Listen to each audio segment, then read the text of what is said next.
Nikki Rutter is a social worker who's doing a doctorate at Durham University looking at child-to-parent violence and what she's got to say about the nature of the problems, how bad they can get, how they're normally dealt with, and how they are best dealt with is absolutely fascinating. So, Nikki, do tell us about your research and what you're focusing on. Yes, so I'm halfway through my doctoral research. I am exploring child-to-parent violence, particularly initiated by 4 to 11-year-old children. So I'm really interested in the early stage dynamics and the early signs that there might be a need for support with families. Right. So could you give us an idea of the kind of how severe some of these problems are? Just we start to kind of understand what kind of things we're talking about. I think it's the same as any kind of violence or family conflict, really. Some of the families that I'm working with are experiencing that walking on eggshells feeling and the experience of adapting all of their own behaviours to try and stop an outburst, to stop aggression, to stop destruction of property. And there are some of the parents that I work with who have had quite significant injuries from their children, broken fingers, broken thumbs, dislocated jaw, dislocated shoulders, quite serious physical injury. So there's the physical violence, and presumably there's a huge amount of emotional tension or stress attached to that, or psychological pressure as well as physical. Yeah. So the kinds of things that children are able to do, I mean, to control their family, amount to what kind of thing? I think one of the most difficult thing that my families are coming up against is if you were seeing the same kind of behaviour from a partner, from another adult, everyone would give the advice of, you need to get rid of them, you need to get them out of the house, you need to leave them.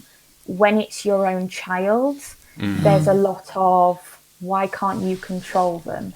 What are you doing wrong? What's happening in the house that's causing this, rather than really recognising that this is really heavy for parents. It's really difficult for them to love their child so much, because that's never an issue with any of the families that I work with. They love their children deeply, but you can also not like them very much at the same time. You can, and that's normal and that's okay, but there's an immense level of guilt. There's an incredible amount of frustration from families where they're trying to seek support and they're being faced with parenting programs, they're being faced with blame, they're being faced with accusations. And I'm certainly Sorry, Nikki, is this because social services have become involved, are actively looking at the potential for the removal of the child, or is it not? just Or is neighbours it and that family? they're just seeking help from someone? Or just feeling criticised? But there's loads of levels from it. Right. Yeah. When any of us have children, we tend to speak to our own parents first Yeah. and go back to, how was I parented? And there's a small group of children, but a significant number of children where traditional parenting strategies don't work. Parents are trying that first and it's not working. So when they're first seeking out that support with their own family members, it tends to be, well, this is what I did, why aren't you doing that? And they are doing that. That's the first thing they're trying. Then it's GP or potentially teachers at school. And GPs don't generally get any kind of training in this field whatsoever. It's quite confusing for them. So they'll recommend social care or early help services, or they'll put in a referral to CAMHS. And again, CAMHS don't really support violence and aggression. That's not really a pathway that they offer anywhere within the UK. Because they're interested in kind of mental illness rather than just bad behaviour. The mental health services. And some of this is related to mental health, but it's not clear. It's not, oh, there's obviously an issue here, this is obviously a mental health thing. It kind of blurs a lot of the boundaries around how we recognise childhood, how we understand what a child should be, and anything that deviates from that is mentally ill or problematic, or there's something going on in the home. And then you have schools who, again, don't really get any training in this field, so they'll quite often refer into social care, where the first port of call will be, well, okay, we'll help you with a parenting program. And when so many parents have tried this kind of strategies already, because parents don't just live with violence from their children. They don't just sit back and accept it. They research. What I'm finding really thoroughly is they are searching for answers. They are searching for a way to understand their children, to support them, to support their children, and to put them straight away onto a parenting program can be quite disheartening. Yeah. And as though they're not being listened to, and as though they're not being supported in any way, because once again, parents are already carrying a lot of guilt and experiencing a lot of blame, and the first piece of advice they're receiving from any professional is, well, we're going to put you on a parenting program. It must be something you're doing. And that just isn't effective. One of the parents I'm working with in my research has been on 8 parenting programs. Goodness me. 8. And she is terrified that if she says no the next time she's offered one, then that will escalate. And then there'll be a child in need plan or a child protection. She wants to show that she's willing to engage, that she's willing to work with services. But I don't know about you, I would be refusing by number 8. Absolutely. I would be able to carry that kind of judgment. She's an immensely persistent woman, and is absolutely willing to go through this repeatedly to try and learn. But I think we can all accept that once you're on parenting program number 8, something is failing this family. Yes. On the other hand, it does make sense to suggest that what needs to happen is the parents do something different, and a parenting program presumably aims to help them to do that. To find a way in which they deal with their child effectively, and so it makes sense to suggest a parenting program, but not 8 but times. Clearly, there's a problem with that. What is the problem with the parenting program that stops it being effective, do you think? Some parenting programs are very good, particularly those that have a trauma awareness base, or those that are specifically around childhood violence. So you have Who's in Charge programs, you have non-violent resistance programs. They're very effective. The generic ones aren't designed for these kinds of behaviours. Right. It's more around identifying boundaries, identifying rules, and being consistent. Right. So the social work services don't know the difference. They haven't worked out that, well, in these circumstances, this is the programme. They're kind of putting somebody on a programme in the hope it might work, rather than identifying the right programme. Would that be? A lot of areas aren't commissioned to offer the specific programmes. So the adoption community has access to it through the adoption and support grant. But if you have a birth child, you can't really access these programs without self-funding them, because they don't have a strong enough evidence base for change, really. Right. So I think we're just very early on this journey of understanding what's happening. We don't have the evidence around it, because it's only been in the past, say, 5-6 years where we've been really open talking about child-to-parent violence. It's been quite hidden before then, so we haven't got the level of experience, of knowledge to back up funding these programs through a local authority service. But the Adoption Support Fund, you can get funding for the services that way. Well, it'd be really interesting just to understand what it is that's different about the specialist programs targeting this kind of issue as compared with the standard parenting program, because I don't think people will understand what that might involve. What would be different if you've got a persistent problem like this? So typical parenting programs are very much around boundaries, rewards, punishments, consistency, showing children these are the rules in the household. And so there are a kind of television series showing kind of nannies doing a quick blitz on a family where they do exactly that, the naughty step, and don't reward bad behaviour, and it's kind of cut and dried, and children fall into line within the run of the series, of course. and that's what we're saying is not going to work in the families you're looking at.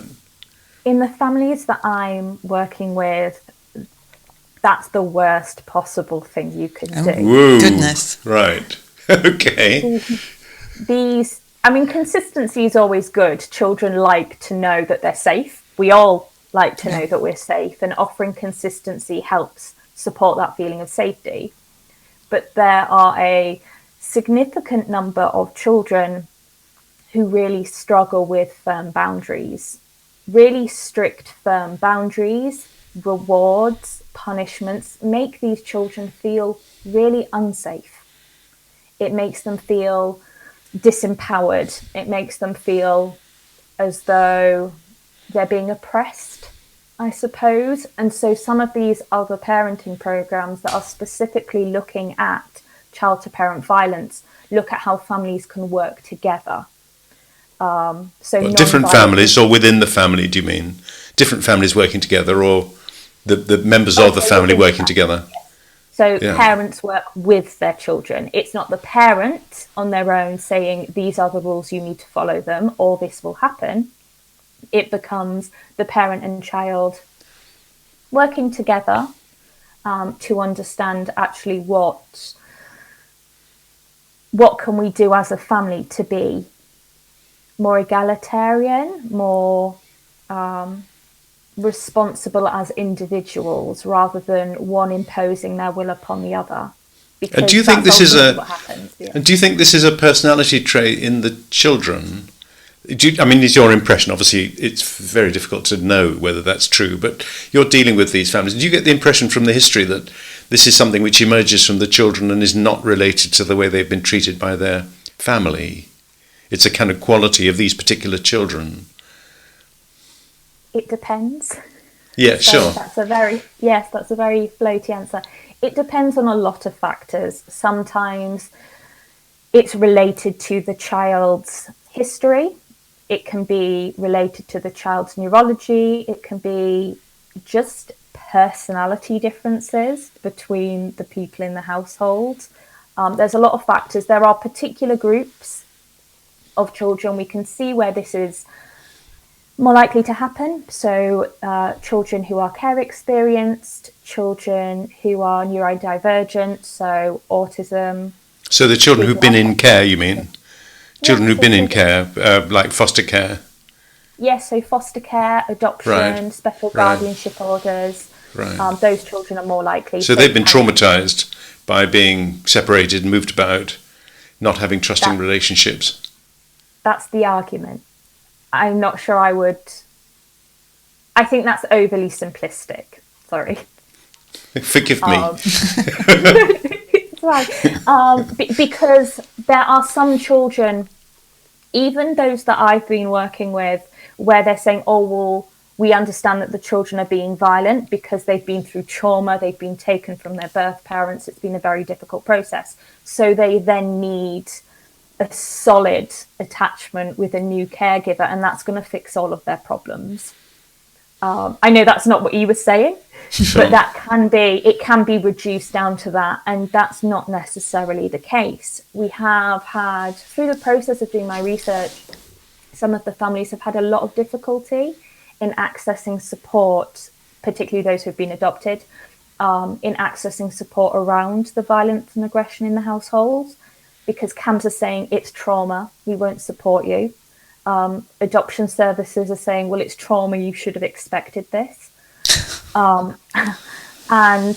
when parents are then saying, yes, but I actually think there's other kind of neurodivergence going on here. There's definitely trauma, but there also may be ADHD. There is trauma, but there also might be autism. There may be trauma, but I think there's a speech and language disability going on.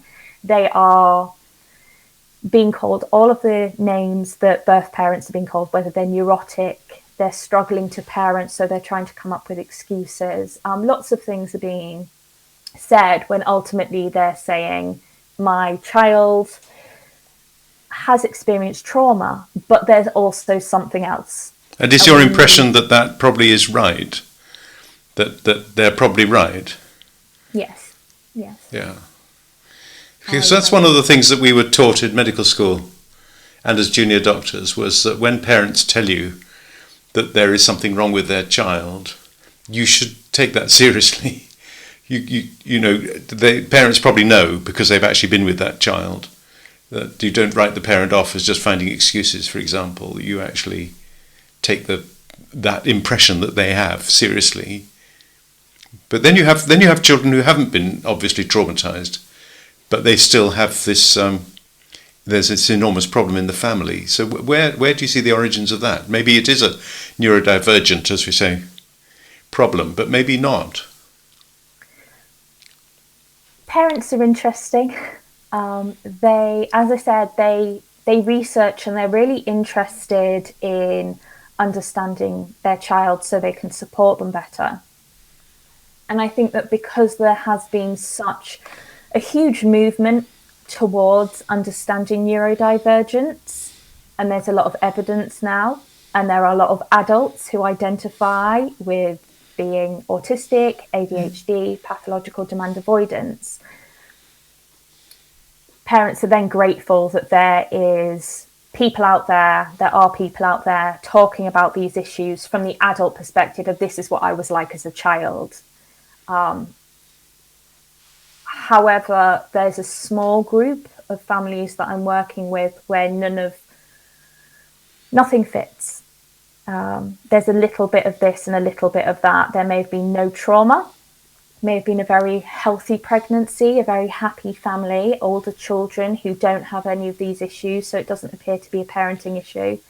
And assessments have been completed to look at neurodivergence, and nothing is fitting. So there are absolutely families out there where there doesn't appear to be anything identifiable. There isn't this is why this is happening. But for the most part, most of those who I'm working with, who it's quite a modest study. There's 20 children, there's 34 parents. They would say that it's a neurodivergence. It is related to stress responses. And I think that is quite interesting, because I'm not necessarily interested in why it happens as such. I'm more interested in what can be done about it. Of course. But ultimately, regardless of whether the children are adopted, fostered in special guardianships, if they're with birth families, if they've experienced domestic abuse, attachment issues, the behaviours are all the same. And when I speak to the parents who have done much more research in their 10 years of raising their children than I could possibly do in the course of this research, the actual neurobiological aspect of it, the stress responses, they're all the same. So when they're talking about cortisol and adrenaline and crocodile brain and monkey brain, it's all the same explanation, but the source is different and the behaviours are the same. Are we talking about regulating the ability to regulate your responses in the child? Is that what it comes down to? Yes, absolutely. And then really struggling to be able to identify those emotions as well. So they can't necessarily recognise that they're becoming anxious until they're so heightened they're assaulting people. Right. So that seems to be a common final pathway for whatever the originating cause is, whether it's trauma, whether it's neurological problem, or whether it's some other thing in their personality. The final common path is that inability to recognise or regulate their emotional reactions. Yeah. So when they attack a parent, I mean, do they stick to one parent normally, or is it both parents normally, get it, as it were?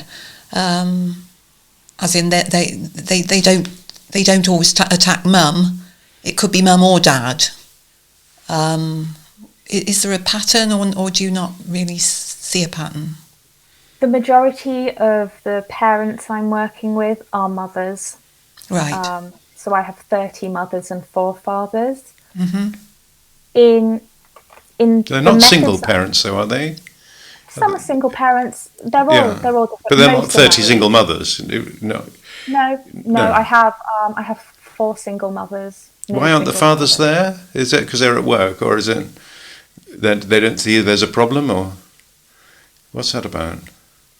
I think women generally participate in research more often than men.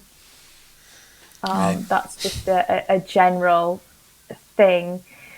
I do believe that mothers are being affected more than fathers, purely because they take on the majority of the childcare responsibilities. Yeah. Some of the mothers are experiencing specific gender differences, so their son will use derogatory language about women towards them, so specific slurs that you would use against women, they will use those against the It's mother. an easy and weapon to pick up, isn't it? Yes. Yeah. But the women themselves will then talk about, but maybe at some point they've responded in a particular way because of the type of slur, and that has then caused that to be the go-to. I'm going to use that word towards that person because I get that response, rather than it being particularly planned. It's trial and error for the child. What gets me, Yes, what of I course. need, Yeah. what needs to be met. And it's not a cognitive process, is I'm going to think this through and it's going to be premeditated, but we all do it. We all, classical conditioning, I suppose, we just learn without thinking that certain things will create certain outcomes. So I have absolutely seen more women reporting that this is happening, but they are also reporting that their husband is getting similar forms of violence, forms of aggression. They're not necessarily calling it that. They're not necessarily calling it child to parent violence. They're It calling is. it It is difficult. probably helpful to understand the causes of a thing if you want to tailor a response, or at least have a kind of idea about the prognosis. That the causes are interesting, but I mean, it's perhaps more urgent to find a way of dealing with it. And I was wondering about how situation dependent it is, because children can behave very differently at home compared with at school. And I don't know how common that is, that you find the problems are happening at home but not necessarily at school, perhaps vice versa. But what's your experience there? So all of the children that I'm working with have issues at school. That's specifically around the recruitment strategy that I used. But in the parents that I'm working with, it's 50-50. About half the parents are having this consistent experience of having the school phone them constantly because the child has assaulted a teacher, has assaulted another staff member, has assaulted another child. But then half of the parents are going to the school for support or advice, and the school is responding with, it's not our problem, it doesn't happen here. So it's about 50-50. Right. And do you find that families are able to give you kind of a comment on the early warning signs that things were going wrong with this child, perhaps compared with other children that they have? Do you find that parents can spot, or are able, looking back, to recognise how early these problems were beginning to emerge? Around 3, most of them can say. Some of them early, some of them will describe having a very, very difficult baby and things not being like it was with other children that they have. But for most of them, they can say, oh, it was around 3 and this is what happened. And most of them have an event that they can talk about. They'll say, oh, this happened. And that's when I thought, oh, something's not quite right here. So I might need some extra support.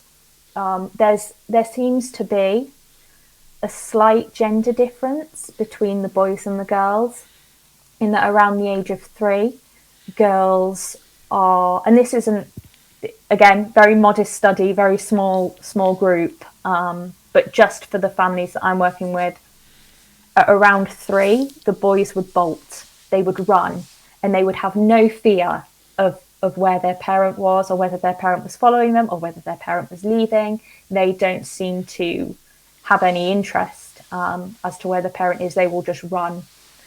And the girls seem to be the opposite, and they are very highly attached to one caregiver, and really struggle to be apart from that person, following them around the house in the same way that they do as soon as they're mobile and you can't go to the toilet in peace. That's continuing at kind of 3 years old with the girls, although that would need some further work, I think. So how does that clinginess turn into violence? How does it evolve into violence? Because you think that might just be tiresome, but not. It doesn't. It doesn't naturally suggest that they're going to become violent. How does it evolve? I'm not sure necessarily it evolves per se. It almost extends. Right. So it's that fear. In some children, it can be the fear of rejection and the fear of abandonment and the sense of ownership, because children are so egocentric, and that's normal. That's fine. That's just part of who they are, and to an extent, many adults are. So it's an element of, you belong to me, you're my parent, and so then when their emotions escalate and they can become frustrated, they can direct that at the parent, because the parent is the centre of their world. And anything that then is negative or bad in the world is connected to the parent. I think it's not uncommon, is it? If you've got an anxious child, or let's say a child gets lost, let's say you're out in the park, the child gets lost, and you hunt, and then you find the child, it's not uncommon to experience the child gets furious with relief in whatever the emotion is. They can react to being found in a way which is quite angry.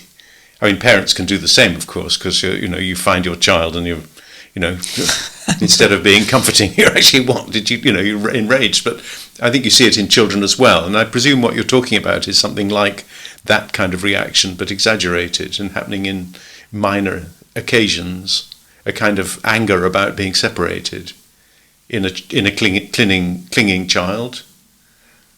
In a sense, yes. So some people refer to it as the parent being the safe space. So the parent is the safe person, the person that they trust, so that they can completely be themselves and let go and release all of that frustration and anger and anguish. I don't necessarily agree with that, but I absolutely understand that myself. When I'm frustrated or irritable, I tend to be quite snappy with the people I'm closest to. And just having that, and it's no different for children. And I think that was a good example you gave, actually, about when you've been separated, and it's a mixture of that relief but also fury at how dare you have allowed this to have happened, how dare you have been separated from me. So just thinking about the way you see help working, we're talking about a kind of more democratic family process, or a more inclusive way of running relationships between parents and children, rather than a traditional hierarchical structure. You're finding that might be the more effective way of working with these children, if you can get the family to function as a more equalitarian way of communicating with each other. Is that something along those lines? Anyway, tell us how best to help with these families. Recognising the autonomy of children, I think, is very important. One of the advantages that I have, I suppose, is that I support families with 4 to 11-year-old children. They're still quite young, I'm not sure how well my recommendations would be for adolescents, because that's not the group that I work with, but absolutely is recognizing that children do have opinions. Even very young children have opinions.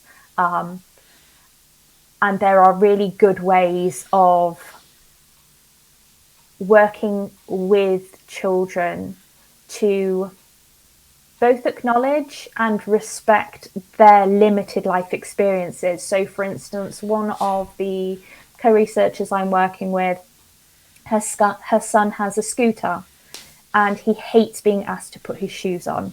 Lots of the children have sensory issues, lots of them just don't manage well with any kind of demands. So he hates putting his shoes on. So she allowed him to go out on the scooter in just his socks.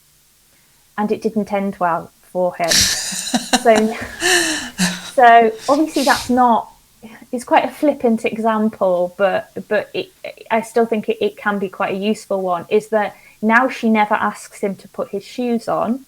She never tells him, well, look at what happened last time, you need to put your shoes on. They've changed the language, and it's now, oh, can you remember last time you went out on the scooter with just your socks? And then he makes the choice, and he's then making positive choices around, I actually need to put my shoes on here. And it's less about you have to do this, and rather keeping the options open so that they can make positive choices and therefore have positive outcomes. It's very, very difficult to do that as a parent. You want to protect your child constantly. You want to use your own experiences of being on the scooter in just your socks. But for those families who have made the biggest changes, I suppose, who have seen the greatest reduction in violence over the 8 months that I've been working with, it's those who have completely let go of what they thought being a parent would be. And is that frightening, do you think? I mean, they're giving children choices, which the child might make a wrong choice, but you have to allow that to happen, presumably. I think it's terrifying. And there's obvious limits. You wouldn't let them cross a motorway. You wouldn't let them do specific things. But when it's the little things with children who do struggle to regulate their emotions and do present in very explosive and aggressive ways, sometimes controlling ways, you need to release yourself of, I need to protect my child and give them all of these rules constantly, because that dysregulation can escalate very quickly with those little things. All those little things build up very quickly. Pick your battles and pick them very carefully, and letting the children to make those mistakes, really. How common do you think this problem is in, the entire population? I suppose you don't know, of course, Nikki, but do you think it's quite common? I'm in the eye of the storm a little bit. So of course, for me, I forget on occasion that this doesn't affect everybody. What some research is showing, it depends on the way it's being explored, but it can be anything from 1 in 16 families to 1 in 3. So it's a high rate. That's a lot. It is, isn't it? Even 1 in 16 is a lot. That's 2 in every classroom, yeah. And that, it doesn't sound as though they're going to have much luck finding any support that works. Is that true? Or, I mean, what would you suggest if there's somebody watching with this problem, they know they've got a problem, they've tried all the things that you've been saying and they're not getting anywhere? How would they get help for their child? I would say that you're your child's greatest resource. Right. But that doesn't ever make what's happening your fault. There are so many ways of accessing emotional support now, and at the moment I think that's the best we've got.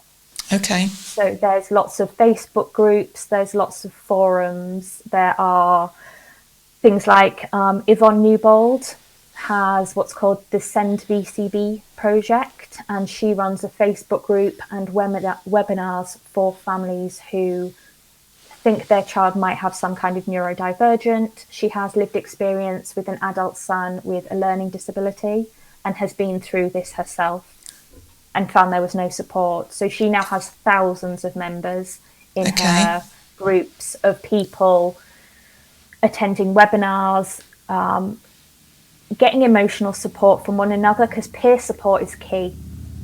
Peer support is really, really important to recognise that your family is unique and what services are saying and what I've said may not work for you, but somebody in a group somewhere will have tried something that didn't work for them but might work for you. It's very much a trial and error, and first and foremost is looking after yourself. You can't pour from an empty cup. That kind of analogy is cheesy but absolutely true. If you're not able to take care of yourself and regulate yourself, you're not going to be able to support your child to regulate themselves either. And you could find yourself not only having to be heroic with breaking rules with parenting and as you understand them, but you've also got society watching what you do and maybe deciding that you're an irresponsible parent because you're not doing the things that they expect parents to do. I mean, if children want to behave in a way which is a bit dangerous and you've decided that's not a point at which you want to stop them, you could be judged to be irresponsible parent. And you find social services get involved for that reason, perhaps, or the police. We live in a very risk-averse society. Yeah. I certainly wouldn't recommend that parents allow their child to do anything they would consider dangerous, but I suppose socks on a scooter, some people would interpret as dangerous. Our existing safeguarding frameworks, both children's safeguarding and adult safeguarding, are not fit for purpose in relation to child-to-parent violence. They're just not. I say that as someone who has experience in child protection. I say that as someone who has done a lot of research and exploration into what frameworks should be used with these families and utilised, and what we've got at the moment isn't effective. I understand the fear as soon as children's services become involved and they're saying, well, you're allowing your child to do this, that and the other. It is all about balance, and social services is an evidence-based practice. It is evidence-based. And as long as you can evidence that the risks to your child are being monitored and that you're not allowing them to put themselves in danger, you're just allowing them to take some risks. It's a subtle judgment that you have to have broad-minded and sophisticated officials to understand that. But I mean, it's tremendously reassuring advice that you're giving. The other concern I have, Nikki, is it seems foolhardy to go on parenting courses that are wrong. But parents are likely to fear, as you said earlier, I've been told this is what I need to do. I'm hearing online or from other groups that this is not the appropriate kind of parenting program. Do you think you could have not an argument, but do you think you could have a discussion with a social worker and say, well, here are the groups, here are what people are saying, the parenting programs that work are more likely to be like this. Can you not send me on one of those? Do you think that would be listened to? I can't speak for every social worker. Of course not. Of course not. If I've learned anything, it's that parents want to learn. and that social workers want to do the best thing for the child as well as the family. And these children are suffering. Yeah. These children are putting themselves at risk, not intentionally, but their behaviour puts them at risk. So absolutely, as you've said, I've done research. I don't think this parenting programme is appropriate to us, but I found this other one, is this potential, could perhaps open doors or at least allow for a discussion around what your options could be. Because particularly that whole thing of I'd be really interested in doing this parenting programme shows you're willing to engage, shows that you're really willing to work with services and work on yourself and work on your family. And I don't think social workers can really ask for more than that. That's a very helpful answer, Nikki. Well, thank you, Nikki. I think that's been a tremendous presentation of the problem, and really, I'm sure really it'll help interesting. people understand firstly what the problem is, and secondly a hint about what they can do about it. When will the research finish? When will you? So I submit December of next year, but the end of this year there will be a online toolkit available for practitioners, family and children that I'm creating with the co-researchers that have been involved in the research to try and help those practitioners who are also interested in this issue but potentially don't have the training, but also families working with professionals so they can say, actually, I found this online, can you have a look? And they'll be able to find a section specifically for their service. Well, we'd love it if you'd come back after that, tell us all about it, and that would be really great.